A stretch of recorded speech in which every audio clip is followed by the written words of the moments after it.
The moonlight bled silver over the marble colonnades of Rome, casting long shadows that seemed to whisper secrets no stone should bear. In the heart of the Palatine Hill, behind silk, draped doors and guarded corridors, the most powerful woman in the empire smiled with the serenity of a goddess and the hunger of a predator. Her name was Valeria Messalina, Empress of Rome, wife to Claudius, and, if the whispers were true, the most dangerous seductress the city had ever known. History would remember her as a figure of decadence and betrayal, but on the night her story truly began, Rome saw only beauty and grace. The marriage ceremony had been brief and politically expedient, an arrangement whispered into being by families who understood that alliances forged in silk sheets could be sharper than those made by steel swords. Messalina was barely in her mid-teens when she became the wife of Claudius, a man nearly 30 years her senior. To the people, the match seemed strange. Claudius, stoop-shouldered, with a stammer that stumbled over Senate speeches, was hardly the romantic hero of poetry. Yet behind his awkward manner was an emperor chosen by necessity after the bloody assassination of Caligula. Claudius was safe, the Senate thought, easily guided, perhaps. An emperor who would obey the hands pulling the strings. Messalina knew better. She had seen the flash of cunning in Claudius's eyes, the moments when his bumbling facade slipped and a calculating mind revealed itself. But she also knew his weaknesses. Chief among them, his desire for stability in a court that had known nothing but treachery. That made him vulnerable to the charms of a wife who could promise him loyalty, warmth, and an heir. On the day of their wedding, Messalina played her role flawlessly, her gaze modest, her words soft, her presence demure. But behind the downcast lashes was a mind already turning over possibilities. Power in Rome was not gifted. It was taken, bought, seduced, or stolen in the dead of night. And Messalina, despite her youth, understood that to survive the coils of the imperial court, one must not only adapt but conquer. She learned quickly who feared her, who desired her, and who underestimated her. The latter were the easiest to manipulate. Her first months as empress were a whirlwind of banquets, audiences, and public appearances. Rome loved a spectacle, and Messalina was happy to give them one. Draped in gowns of Tyrian purple, her hair coiled into elaborate crowns of gold, threaded braids, she became a vision of imperial magnificence. At the races, she smiled at the crowd from the imperial box, her hand resting lightly on Claudius's arm. In the temples, she offered sacrifices with an air of pious devotion, the very image of a chaste Roman matron. Every gesture was calculated to embed herself in the hearts of the people, and more importantly, in the good graces of the Senate and the Praetorian Guard. Yet the marble halls of the palace carried whispers. Servants spoke of private gatherings in her gardens, of secret meetings in the shadowed corners of the city, of her laughter drifting on the night air from rooms where senators' sons and gladiators alike might be found. Whether the rumors were true or merely the poisoned breath of rivals, they began to weave themselves into the tapestry of her legend. Messalina did not discourage them. A rumor, after all, was a tool, one that could be sharpened and turned against an enemy at will. Her uncle, by marriage, had been Caligula, the mad emperor whose reign had drenched the marble of Rome in both blood and decadence. Messalina had seen firsthand how the balance of fear and fascination could hold an empire in thrall. She adopted her own version of that balance, though far more subtle. For every public display of generosity, such as dowries for poor brides or gifts to temples, there was a whisper of private indulgence, a reminder that she was more than the marble statue she appeared to be. Her influence over Claudius deepened with each passing month. She learned to phrase her suggestions as if they were his own thoughts, to time her requests for the moments when his affection was warmest. She secured appointments for allies, orchestrated the downfalls of those who opposed her, and ensured that her name was spoken with a mix of admiration and fear. Claudius, for all his intelligence, seemed blind to the depth of her ambitions, or perhaps he chose to look away, preferring the comfort of a harmonious household to the trouble of suspicion. In private, Messalina allowed herself small victories. The senator who had once spoken slightingly of her age and inexperience found himself stripped of influence within months. The wealthy merchant who had refused to support her cousin's petition discovered that imperial contracts suddenly slipped from his grasp. She did not act with the recklessness of Caligula. Hers was a patient, deliberate cruelty, the kind that left no fingerprints on the dagger. But for all her calculated restraint, there was a restless hunger in her. The young empress thrived on the thrill of bending others to her will, of feeling the pulse of power beneath the skin of the empire. Flattery, gifts, and charm were her weapons, but there were others, darker, more intimate tools, that she would soon wield without hesitation. Rome, with its marble facades and gilded banquets, was a city of masks. Messalina intended to wear them all. By the end of her first year as empress, the whispers had grown louder. A senator's wife claimed to have seen her leaving the house of a famous actor under cover of darkness. A former slave, freed by Messalina herself, boasted of her private entertainments in the gardens of Lucullus. Even the Praetorian Guard, loyal to Claudius, found themselves drawn into her orbit, their loyalty wavering between the emperor they served and the empress who could make or break their fortunes. Messalina heard every rumor. She listened, smiled, and let them spread. For in the dangerous game of Rome's imperial court, fear and fascination were worth more than gold, and she, still barely a woman, was already playing for the highest stakes imaginable, the throne itself. Under the shade of cypress trees in the gardens of Lucullus, Messalina reclined on a couch draped in embroidered silks, the scent of myrrh drifting through the warm air. The fountains whispered as water spilled over marble, their soft music masking the murmur of voices around her.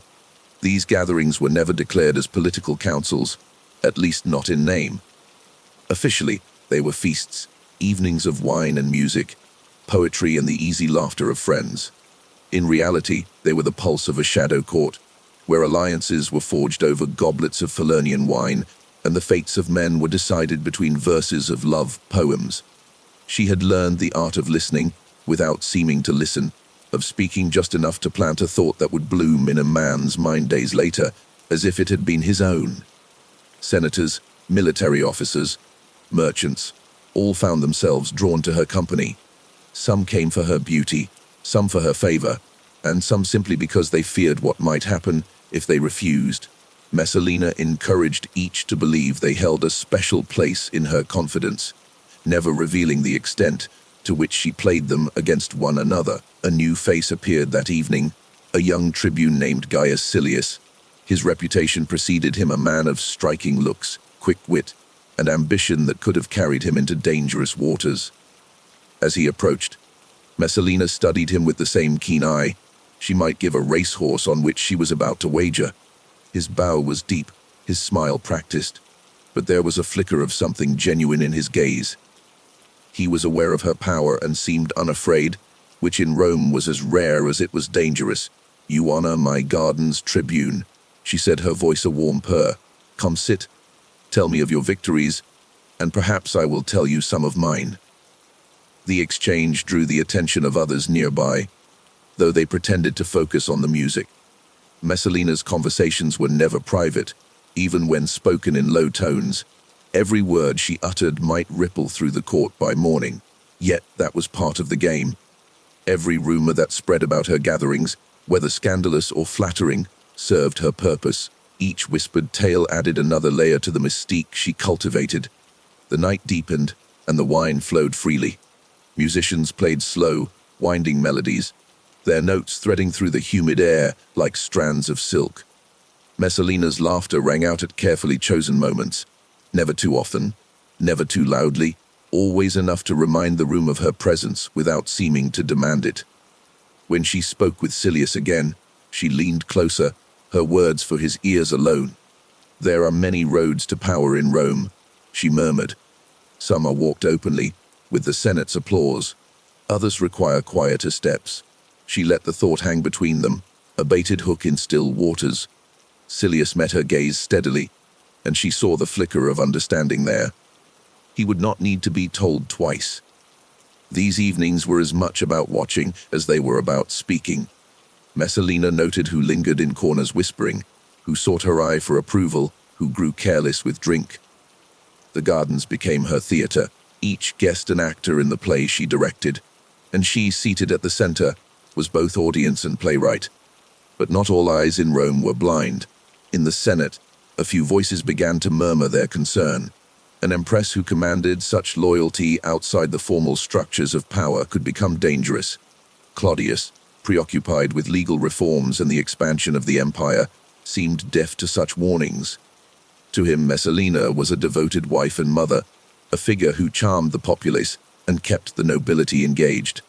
If he heard whispers of her private gatherings, he dismissed them as idle gossip, the kind that clung to any woman of beauty and influence. Messalina understood the limits of her husband's attention and used them to her advantage. While Claudius concerned himself with treaties and infrastructure, she worked to weave a net of obligations and favors that extended through the city's elite.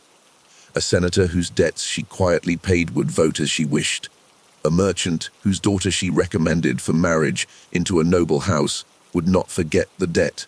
Even the Praetorian Guard was not immune. Promotions and privileges could be arranged with a word from the Empress, and she spoke that word often. Still, ambition carried risk. The more she gathered power to herself, the more she had to feed the hungry mouths it attracted. Promises had to be kept, rivals neutralized, and the delicate balance of Rome's political factions maintained. A single misstep could turn allies into enemies, and enemies in Rome had long memories. One such enemy was Domitia Lepida, Messalina's own mother's sister, whose beauty and influence had once rivaled her niece's. At first, they had moved in tandem, using their combined influence to strengthen their family's position. But as Messalina's star rose, Lepida's began to fade. Their rivalry remained polite in public, but in the shadows, each worked to undermine the other. Lepida whispered in the ears of senators who disliked the empress, feeding their suspicions with tales of debauchery and greed. Messalina responded in kind, planting stories that painted Lepida as envious and manipulative. In such an atmosphere, truth mattered little. What counted was whose version of events reached the right ears first. By midsummer, the gardens of Lucullus had become synonymous with excess. Tales of their entertainment spread from the forum to the taverns, embroidered with each telling. Some claimed the empress hosted contests of poetry, others whispered of darker competitions, where beauty and desire were the currency of victory. Messalina neither confirmed nor denied these stories. To do so would be to surrender control of the narrative, and she was far too careful for that. One evening, as the sun bled into the horizon, she stood at the edge of the gardens, watching her guests arrive. The torches cast golden halos around the statues, and the scent of jasmine thickened the air. Behind her, Silius approached, his steps measured, his expression unreadable. "You have made your gardens the center of Rome," he said. "Every man here believes he is your ally. Every woman believes she is your rival." Messalina turned to him, her lips curving into a smile that did not reach her eyes. "Then I have succeeded," she replied. "For in Rome, to be loved is nothing. To be needed, that is everything." Silius studied her for a moment, then inclined his head. "And what do you need, Empress?" She let the question linger, the answer unspoken, before turning back to the glow of the gathering. Somewhere within that crowd was the next step in her ascent, or the seed of her downfall. But for now, she was content to let the game play on. Every move, every glance, every carefully placed word was part of a design only she could see. And Rome, vast and glittering, was her board. The morning sun slid over the rooftops of Rome, gilding the temples and casting the forum in a glow that made even the most weathered marble gleam. Messalina stood at the balcony of her private chamber, her robe falling in loose folds around her, the scent of freshly crushed roses drifting from the courtyard below. The city looked serene in the early light, but she knew better. Behind every doorway, in every portico, plots and bargains were being made, and today she intended to set one of her own into motion. The gardens had served her well, but whispers were not enough anymore. Influence could not merely be maintained. It had to grow, like a vine climbing toward the sun, or it would wither. Messalina wanted more than just control over the idle pleasures of Rome's elite. She wanted her hand in the affairs of state itself. And for that, she needed leverage, She summoned her steward, a thin, hawk-eyed man named Pallas, who had been in her service long enough to know that a request from the Empress was rarely a simple matter. He entered quietly, bowing low, his hands clasped in front of him. "There is a petition from the grain merchants of Ostia." Pallas began cautiously. "They seek—" "I have no interest in grain today." Messalina interrupted, her voice soft but edged. "What I want is a list. Every senator in debt, every general in need of favor, and every man whose ambitions extend beyond his current station. Bring it to me by nightfall." Pallas hesitated only a moment before bowing again. "As you wish, Augusta." The plan was simple in its outline, but delicate in execution. She would bind these men to her with gold, influence, and the promise of advancement, and once bound, they would not be able to resist her call when the time came. Her first step was to draw them out into her sphere without making it obvious. Publicly, she would stage a festival, one dedicated to Ceres, the goddess of grain and fertility. Rome loved nothing more than a spectacle, and a celebration held under imperial patronage would be irresistible. Claudius, distracted with his latest judicial reforms, offered no objection when she mentioned it at supper. He merely nodded, murmured something about the blessings of the gods, and returned to his cup of watered wine. Messalina spent the next week orchestrating the event. The gardens of Lucullus were transformed into a vision of abundance. Garlands of flowers hung from every column, fountains ran with scented water, and tables groaned under the weight of exotic fruits and delicacies brought from the far corners of the empire. Musicians tuned their lyres while dancers rehearsed intricate steps among the colonnades. But the beauty of the festival was a mask. Beneath the music and wine, Messalina was already setting her web. She placed her chosen guests strategically, senators beside merchants, tribunes beside bankers, so that conversations flowed in the direction she intended. A senator burdened by debt might find himself speaking to a wealthy merchant indebted to the empress for a lucrative contract. A tribune seeking advancement might overhear a general conveniently praising Messalina's influence over imperial appointments. When the festival began, Messalina moved through the crowd with calculated grace, pausing here to exchange a private word, lingering there to offer a smile that promised more than it revealed. Her eyes missed nothing, the quick glance of recognition between two men who had not met before, the tightening of a jaw when her name was mentioned, the flush of interest when she leaned close to speak. It was in the midst of this that she saw Silius again. He stood near one of the fountains, speaking to a group of officers, his laughter carrying above the hum of the crowd. Their eyes met, and he excused himself with a polite bow before crossing to her side. "You throw Rome's finest illusions, Empress," he said, glancing at the lavish spread. "A night like this could make a man forget there's any danger in wanting too much." Messalina's lips curved. "And yet, those who forget the danger rarely rise far. Tell me, Tribune, do you find the game worth the risk?" "That depends," Silius replied, his voice low. "On who sits across the table." For a heartbeat, they regarded one another, an unspoken understanding passing between them. Silius was not like the others. He would not be swayed by flattery alone. He had his own ambitions, and she could see that they might align, at least for now. The evening wore on, and the wine loosened tongues. Pallas moved discreetly among the guests, noting who approached the Empress and who avoided her gaze.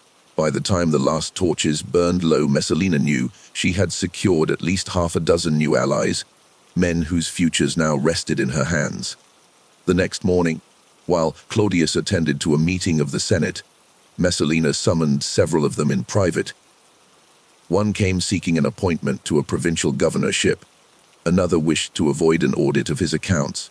Each left her presence with his request granted, or at least promised, and with the unspoken understanding that his loyalty now belonged to her. But there was one man who proved more elusive, Gnaeus Domitius, a senator with considerable influence over the Praetorian Guard. He had attended the festival but had remained cool, polite, and distant.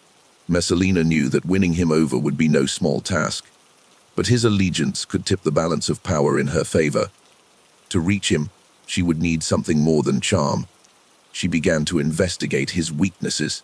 a son with gambling debts, a mistress from a family of questionable loyalty, a discreet arrangement with a merchant guild that skirted the edge of legality. Piece by piece, she gathered the threads, weaving a picture of a man who was not untouchable after all.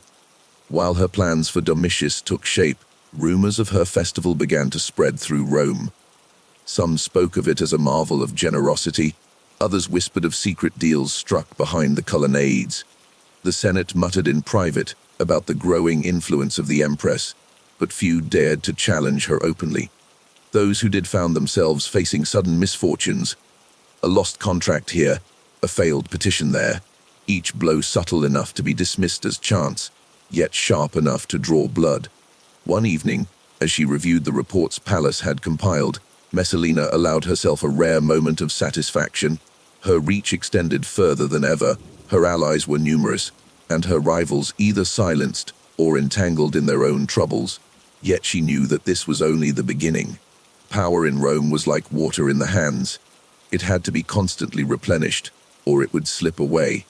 From the balcony, she could see the lights of the city flickering in the distance, each one a reminder of the countless ambitions and desires that churned beneath the surface. Somewhere out there, she knew, someone was already plotting against her, and when they came, she intended to be ready, not just to defend herself, but to strike first. For now, though, she allowed herself to breathe in the warm night air, the faint sounds of the city rising like a distant tide. The game was in motion, and every piece was falling into place.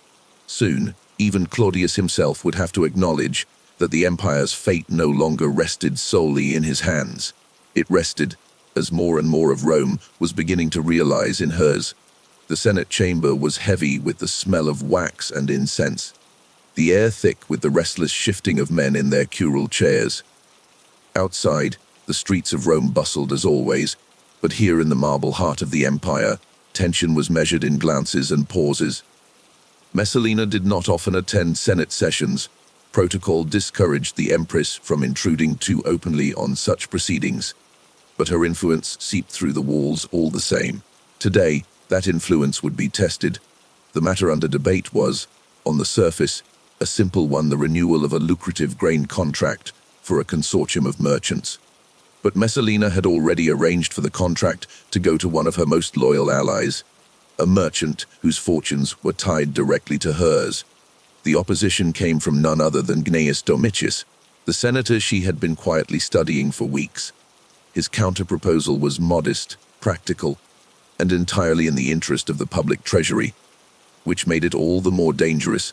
If it passed, it would signal that Messalina's hand on the Senate was not as firm as it appeared. From her private chambers in the Palatine, Messalina had dispatched Pallas to observe the proceedings.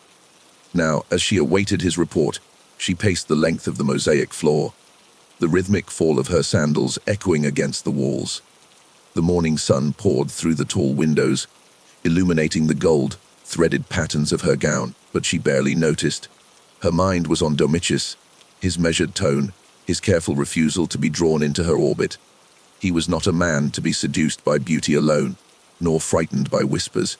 When Pallas returned, his expression told her more than his words. "The matter has been delayed," he said. "The vote was not taken. Domitius commands enough support to challenge your merchant's claim." Messalina paused, one hand resting lightly on the back of a carved chair, and Claudius. He favors neither side openly, but he listens to Domitius. That was enough to tell her where this could lead. If Domitius gained Claudius's ear, her influence could begin to erode.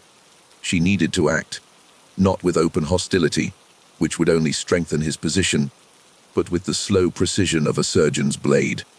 That evening, she hosted a far smaller gathering than her recent festival, inviting only a handful of carefully chosen guests. Among them was Silius, whose presence had become both a pleasure and a calculated choice. He had a way of disarming those around him, of making conversation flow toward dangerous waters, without anyone realizing they had strayed from the shallows. Over cups of spiced wine, Messalina guided the conversation toward the Senate's indecision, her tone light, almost teasing. "It is curious," she remarked, How a man's reputation for virtue grows the moment he opposes a woman. One might think our senators fear the gods will strike them if they admit a lady could understand commerce. Silius smiled faintly. Domitius is clever, but not invincible. He has debts of his own. Messalina tilted her head. Debts, not of coin. Silius clarified, but of loyalty. There are men in the guard who remember favors he has yet to repay.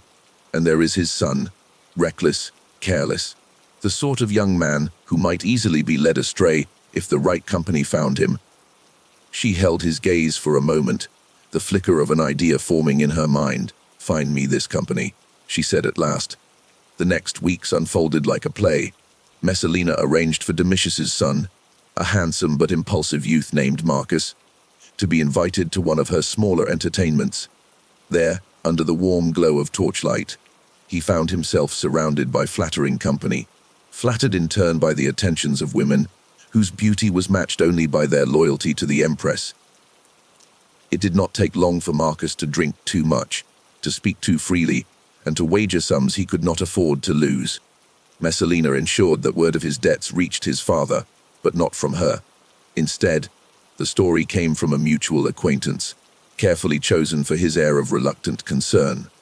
By the time Domitius heard the tale, it had been polished to sound as though his son's troubles were common knowledge. When Domitius next entered the Senate, there was a subtle change in him. His speeches were still measured, his tone still calm, but there was an edge beneath it, the strain of a man whose private affairs threatened to spill into public view. Messalina did not press her advantage immediately. She let him feel the walls closing in at their own pace. At the same time, she began to charm the men who supported him, offering them small favors, a word in Claudius's ear for a promotion, an introduction to a wealthy merchant, a quiet resolution to a legal matter. Slowly, the foundation beneath Domitius began to shift. By the time the grain contract returned for a vote, his support had thinned just enough to tip the balance. Messalina's ally won the contract, and the victory, though understated, was absolute. Claudius remarked on it only in passing at supper that night. "Your merchant must be grateful," he said, more amused than suspicious. "I cannot imagine how he outmaneuvered Domitius." Messalina lowered her gaze demurely. "Perhaps the gods favored him," she said, her voice a velvet sheath around the blade of the truth. But she knew this was only one battle in a larger war. Domitius was not defeated, merely wounded, and a wounded man could be dangerous. She resolved to keep him close enough to watch, but not so close that he could strike. Meanwhile, her gatherings continued, though they became more exclusive, more carefully curated. The gardens of Lucullus no longer teemed with every ambitious soul in Rome. Instead, they were reserved for those whose loyalty was beyond doubt, or whose ambitions she could bend to her own.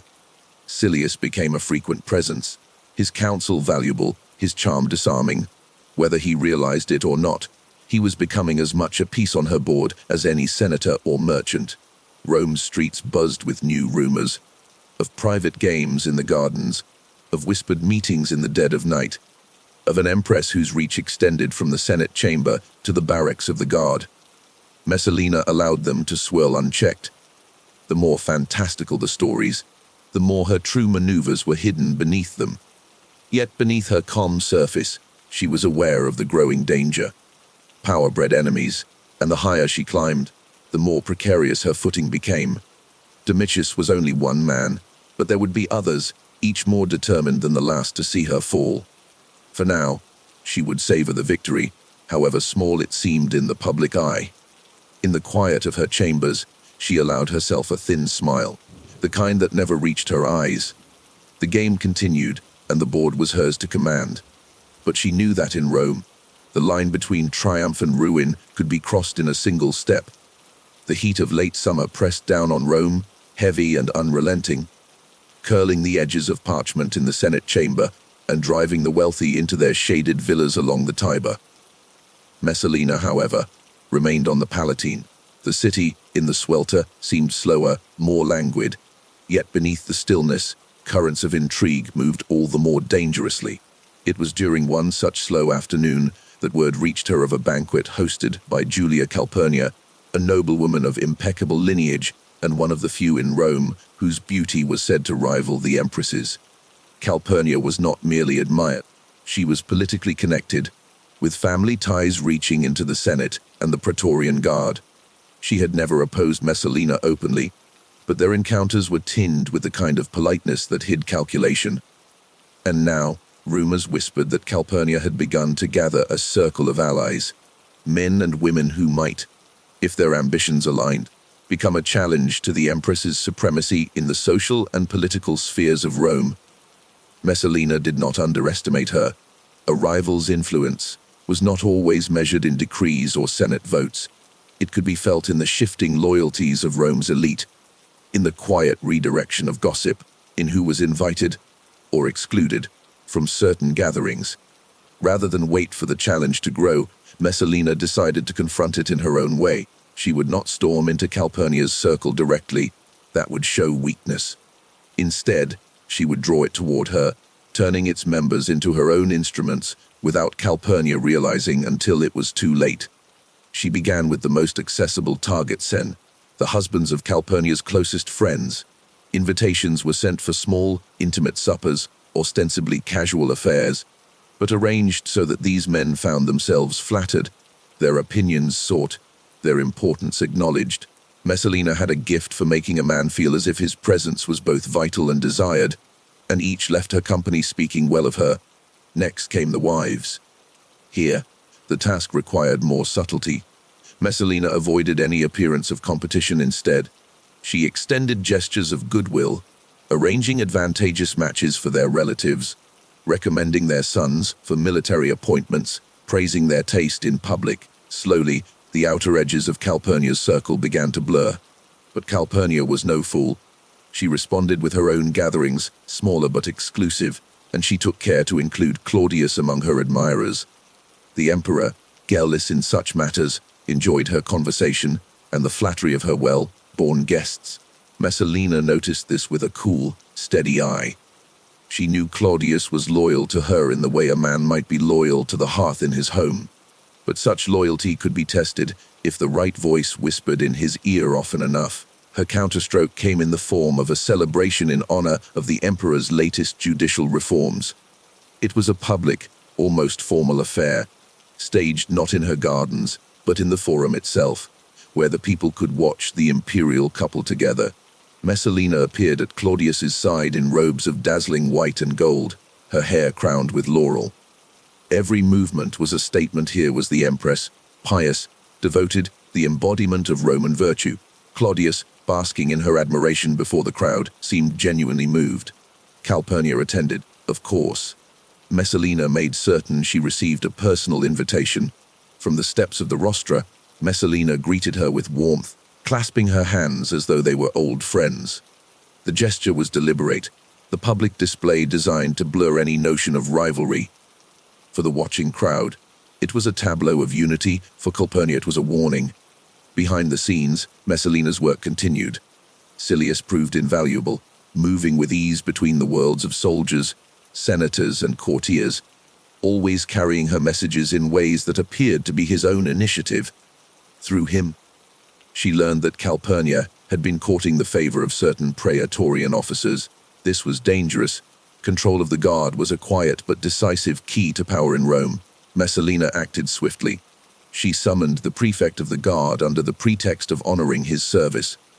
In a private audience, she spoke with charm and concern, weaving a conversation in which loyalty to the emperor was subtly entwined with loyalty to herself.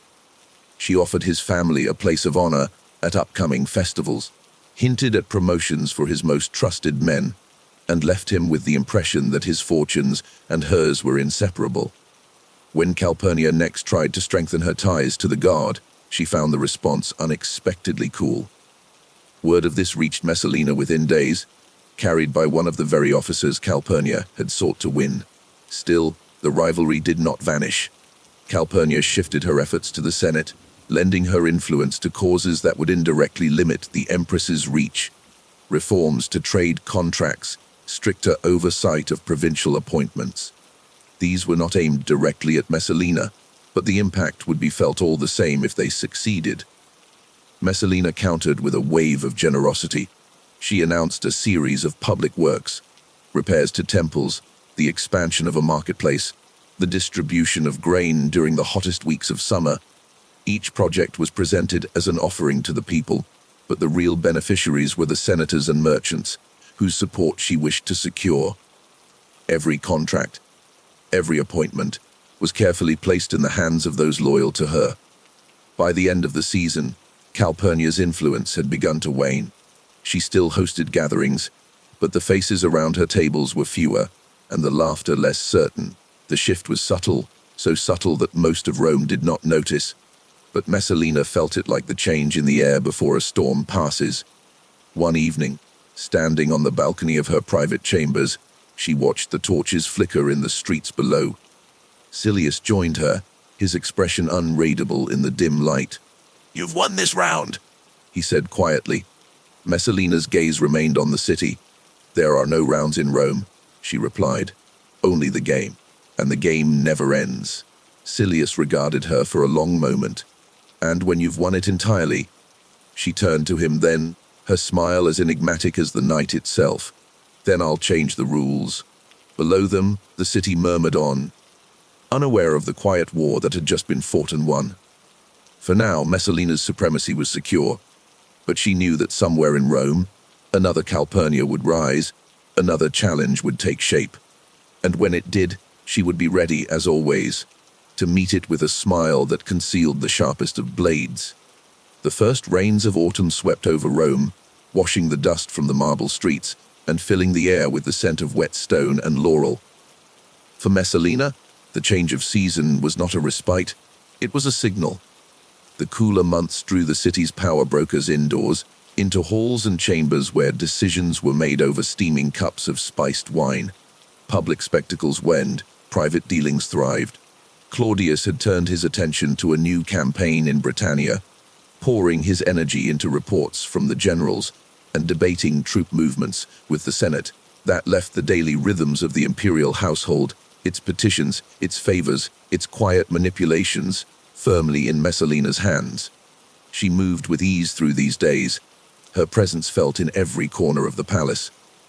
A word here to an official about a merchant's license, a discreet payment there to ensure a senator's silence. Each act was a thread in the web she spun tighter around herself. Yet the more she wove, the more she sensed the strands quivering with unseen movement. It began with whispers from Pallas. Certain members of the court, he reported, had been seen in private meetings without clear purpose. There were no declarations, no overt hostility, but the names he spoke were enough to stir caution. Men who had once sought her counsel now kept their distance. Women who had smiled at her in the forum now offered only polite nods. Silius confirmed what she already suspected. "They test the waters," he said as they walked the colonnade one evening. "Not all of them are bold enough to challenge you openly, but they listen when others speak against you." Messalina's eyes narrowed. "And who speaks?" He hesitated. "Some say Domitius, still nursing his wound from the grain affair. Others a few old allies of Calpurnia, who haven't forgotten your hand in her decline."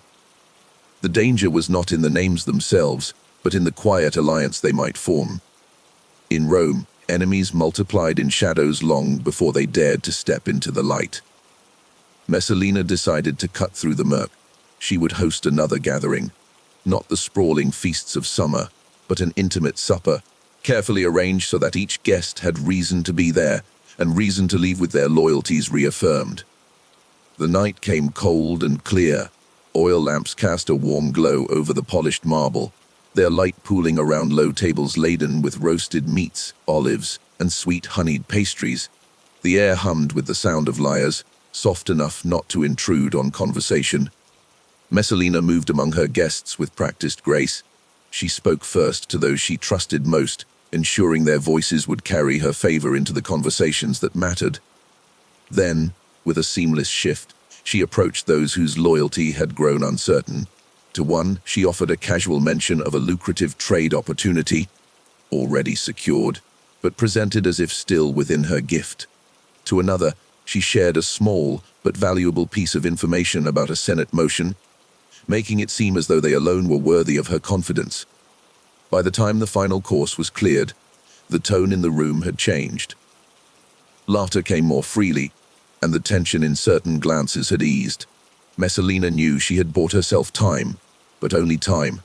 Later, in the quiet after the guests departed, she stood by the window, watching the rain trace silver lines across the courtyard. Silius lingered nearby, his expression thoughtful. "You can charm them for a night," he said softly, "but you can't charm them forever." Messalina did not look at him. "I don't need forever," she replied. "I only need long enough to decide which of them should never see another season in Rome." Her tone was calm, almost casual, but beneath it lay the steel of a woman who understood that power, once won, could only be kept through vigilance, and, when necessary, through the quiet removal of those who threatened it. The rain continued to fall, a steady rhythm against the stone. Somewhere beyond the palace walls, her enemies whispered still.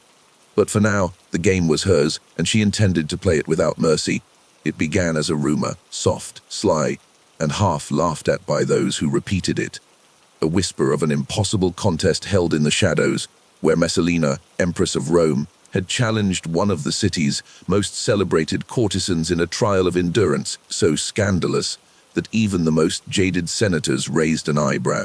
The courtesan was reputedly the pride of the Subura's gilded underworld, famed for her beauty and her tireless skill in the arts of pleasure. The wager, so the story went, was simple to see who could satisfy more men in a single night. Whether the tale was true or the invention of her enemies, it spread like wildfire through taverns, bathhouses, and the marble halls of the aristocracy. Messalina heard of it, of course. She knew it was poison, designed to make her appear less an empress and more a creature of base hunger. But she also knew Rome, how it loved a scandal too outrageous to ignore. The rumor, once loosed, could not be silenced. So she chose a different weapon. She would not deny it outright, but neither would she confirm it. Let them wonder. Let them imagine. Mystery, in Rome, was as powerful as fact. In the privacy of the gardens of Lucullus, she hosted gatherings that only deepened the intrigue. These were not the public banquets Claudius presided over, but affairs hidden from the common gaze. There, under lanterns swaying in the night air, her chosen guests indulged in wine until the boundaries between truth and fantasy blurred. Music wove through the air like perfume, and the scent of roses drifted from the flower beds.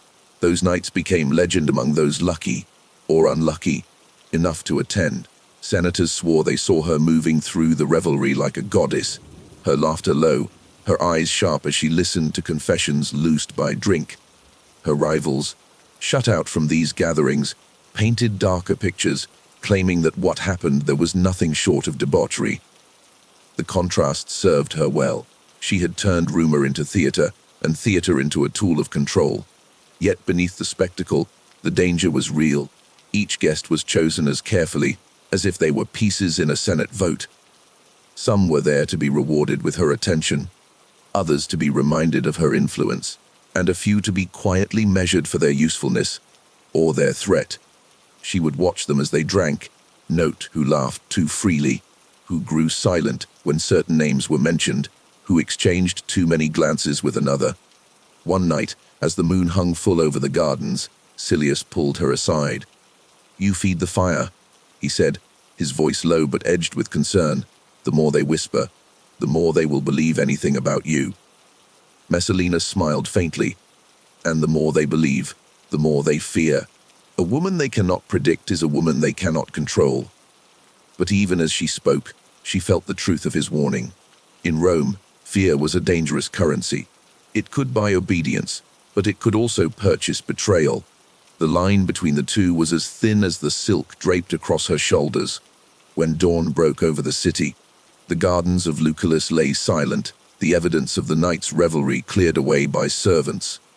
But the whispers remained, stronger than before, curling like smoke through the streets. Messalina had played her part with brilliance, but she knew that with every rumor she allowed to live, she was weaving a rope that, one day, might be used to draw her to ruin. The days grew shorter, and Rome's skies hung heavy with winter clouds. The city's streets, still slick from the night's drizzle, echoed with the clatter of hooves and the muffled voices of merchants opening their stalls. In the palace, however, the world moved in a quieter rhythm, one of letters delivered by discreet hands and messages carried through hallways by servants trained never to meet the wrong eyes. Messalina had begun to sense that the ground beneath her was shifting. The whispers that once curled harmlessly through Rome's taverns now found their way into the Senate chambers. Senators who once smiled warmly at her now greeted her with the cool politeness of men weighing their allegiances. Claudius remained unaware, or perhaps willfully blind, immersed in the bureaucratic grind of governance. It was Pallas who brought the most troubling news.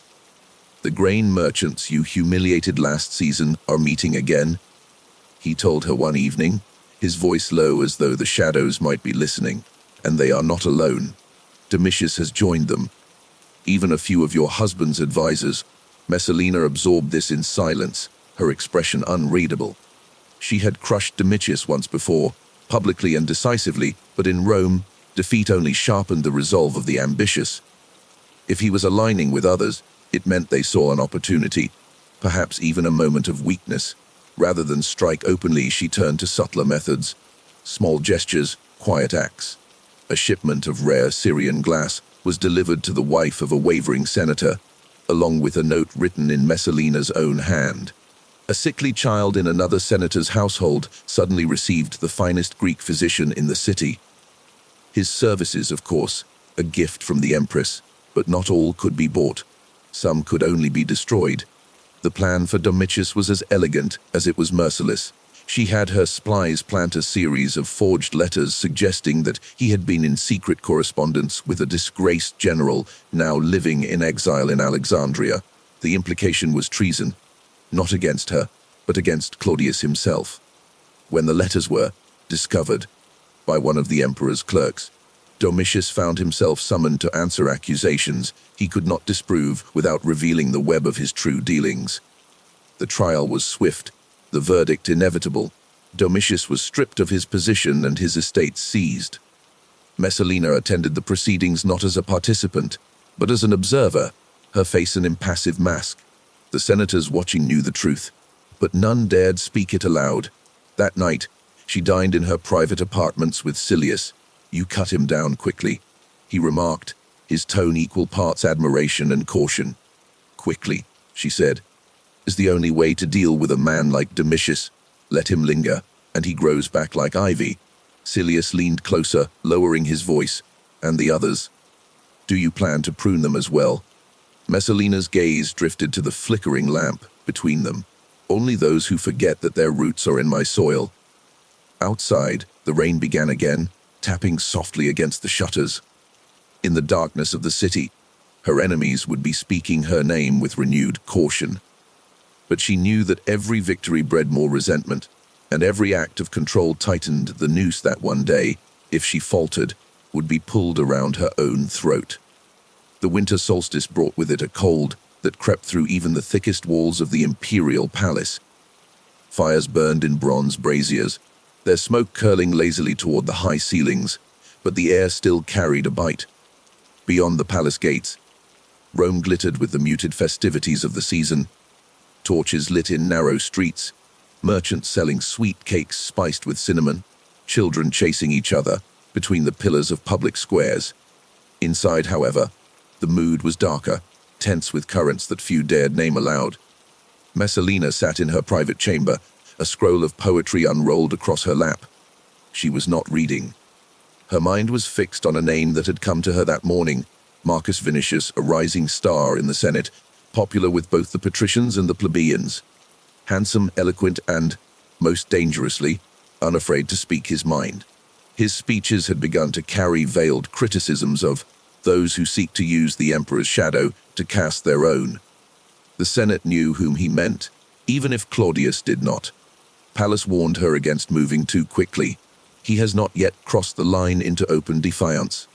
To strike him now could raise questions you do not need. But Messalina had seen too many men like Vinicius, young, ambitious, and convinced they could balance charm with danger. Such men did not wait to strike. They waited until their blow would be fatal. She would not give him the time to grow sharper. Her strategy this time was seduction, not of Vinicius himself, but of his image. She began by inviting him to a private dinner under the pretense of discussing a charity for veterans. The evening was warm with flattery and wine, their conversation drifting from politics to art to the quiet beauty of the gardens beyond the windows. She let her laughter come easily. Her eyes lingered just long enough for him to believe he had her interest. The next day, rumors began to ripple outward from the palace. Rumors that Vinicius and the Empress were meeting in secret, that he had been seen leaving her chambers at an hour when decent men should be in bed. None could prove it, but proof was unnecessary. In Rome, suggestion was as damning as fact. Vinicius's political allies began to distance themselves, unwilling to be drawn into whatever scandal might follow. The more he protested his innocence, the more the Senate smirked at his desperation. Messalina, for her part, said nothing in public, but in private she let the whispers flow unchecked. It was Silius who noticed the danger in her victory. "You've cut him off from his support," he said one evening. "But you've also shown the Senate how easily you can destroy a man with nothing more than a story. That kind of power frightens people." "Good," she replied, her voice as cool as the wine in her cup. "Fear keeps them from testing me." Yet as she spoke, she felt the edges of that fear pressing inward. There was a limit to how many men she could ruin before they began to unite against her, not out of ambition, but out of self-preservation. Vinicius was finished, his career in ruins, but the look in his eyes as he left the Senate for the last time stayed with her, a look not of defeat, but of a man quietly planning for the day the wheel would turn. And in Rome, the wheel always turned. The final days of winter hung heavy over Rome, the Tiber running dark and swollen beneath low, grey skies. In the palace, corridors seemed colder despite the ever-burning braziers, and a sense of watchfulness seeped into every corner. Servants spoke in hushed tones. Senators glanced over their shoulders before uttering even the safest words, and Messalina herself felt the shift, subtle but undeniable. Her victories had been numerous. Domitius, Vinicius, and others before them had fallen with barely a mark upon her own reputation. Yet each triumph had left her with fewer allies who were truly loyal, and more who merely obeyed out of fear. She understood that fear was a fragile chain. It could hold men still, but it could not bind them forever. Pallas came to her one night, his cloak still damp from the rain.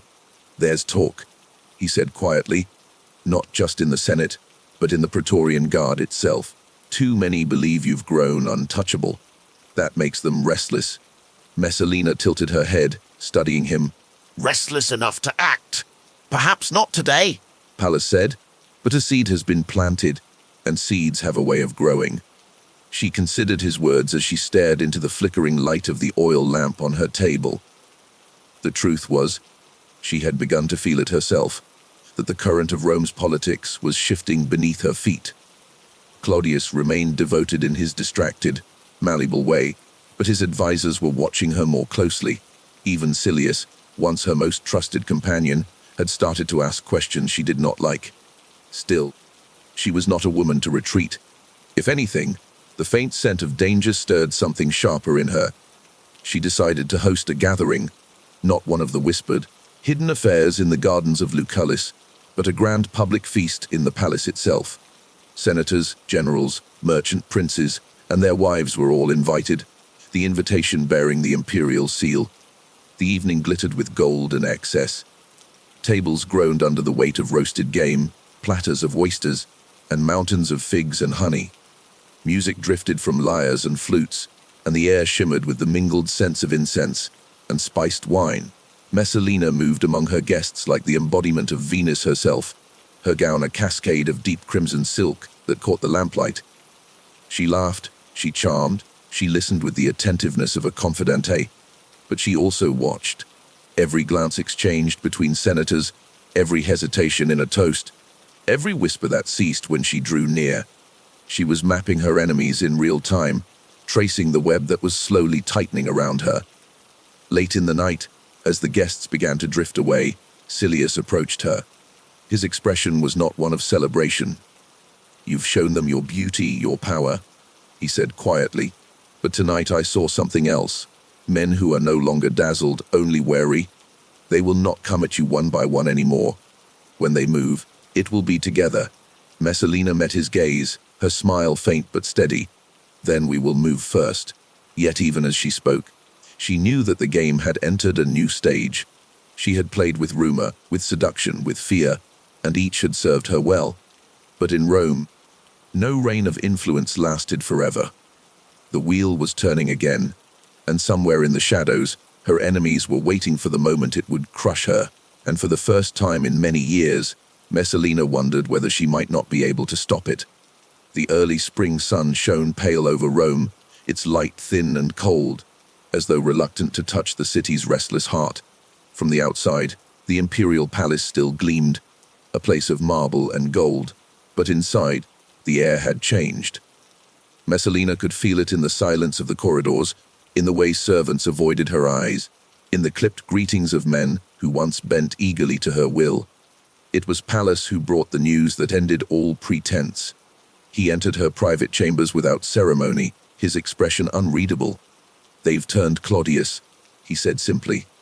"The Senate, the guard, even Narcissus, they've shown him proof. Your meetings with Silius, the rumors, the feasts. It's all laid before him as conspiracy." Messalina felt the words settle over her like a slow fall of ash. She had always known it could come to this, but she had imagined more time, imagined that her mastery of charm and fear would hold them off.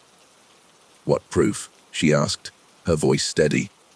"The kind that doesn't need to be true," Pallas replied. "The kind that burns fast." By the time she reached the gardens of Lucullus, Silius was already there, pacing among the marble statues. His face was pale, his eyes sharp with the same knowledge that now gripped her. "We could run," he said. "There are ships in Ostia, fast ones. We could be in Egypt before they close the ports." Messalina almost laughed. Egypt, where exiled Romans whispered their grievances to the hot desert wind. And what then? Live as fugitives, always looking over our shoulders. No, Silius, Rome doesn't forget, it hunts. A sound carried through the gardens, the heavy tread of soldiers, the Praetorian Guard. Silius stiffened, but Messalina did not turn. She had ruled them once through desire and fear, but she could see in their eyes as they approached the spell was broken. Orders had been given, and they would obey. They escorted them separately, through streets that seemed to close in with every step. Citizens peered from windows, whispers trailing in their wake. Somewhere ahead, the Senate was gathered, ready to strip titles, estates, and lives. But it was Narcissus who ended it before the trial could even begin. Meeting them on the road, he gave no speech, no justification, only a nod to the centurion at his side. Silius fell first, the steel flashing once, clean and quick. When the soldier turned to her, Messalina stood very still. She thought of the feasts, the games, the nights where Rome itself had seemed to lie in the palm of her hand. She thought of Claudius, pliant and distracted, and how she had shaped his reign without ever wearing the crown. And she thought, with a bitter flicker of pride, that she had ruled as she pleased, for as long as Rome had allowed it. The blade was cold against her throat, and then the world was nothing but the sound of her own breath, cut short. By nightfall, her body was gone from the public eye, the palace silent as though she had never walked its halls. But in the shadows of Rome, the name Messalina still lingered, spoken with fear by some, with awe by others, because no matter how her enemies had ended her, they could never erase the truth. She had played Rome's most dangerous game, and for a time she had won.